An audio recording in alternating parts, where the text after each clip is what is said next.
Hello everyone, my name is John, and today I'd like to discuss different terms that we use connected with law, especially terms that we use often in business. So first I want to talk about three different kinds of laws. The first that we have is called civil law. And this is law that we have involving two groups of people. So not necessarily a crime, but just one person feels another person did them some wrong. Common types of this law or common types of these crimes include slander, when somebody feels somebody said something untrue about them and it hurt their reputation. Libel, when somebody believes something was wrongfully written about them. So we see this a lot in newspapers and in journalism. In the business realm, you can also have harassment, so people just feel that they work in an uncomfortable environment. And we can also have wrongful dismissal, so people feel they lost their jobs in an unfair manner. Now, in these kinds of laws, we typically use the word sue, which means when one person takes legal action against another person. There's no police involved here typically. And people also make claims for damages here. So they are typically seeking some kind of compensation, usually money.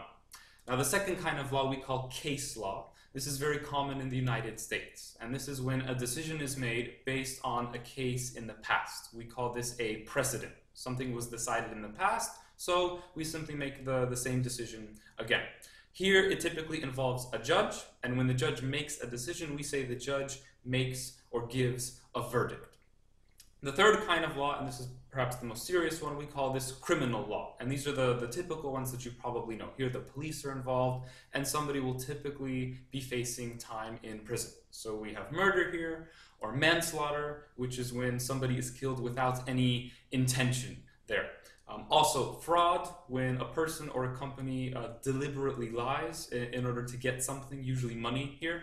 And also extortion, and this is commonly associated with organized crime, where organizations use force to try to get money of some kind. Now, looking at the different groups of people that we have involved in law, we have the attorneys, or the lawyers. We also have litigants, and these are the people typically in civil law who are looking for some kind of compensation, who want to go to the legal process. We also have plaintiffs. These are the people who believe that they have been hurt. And we have defendants, the people who are being accused. They are also called the accused sometimes.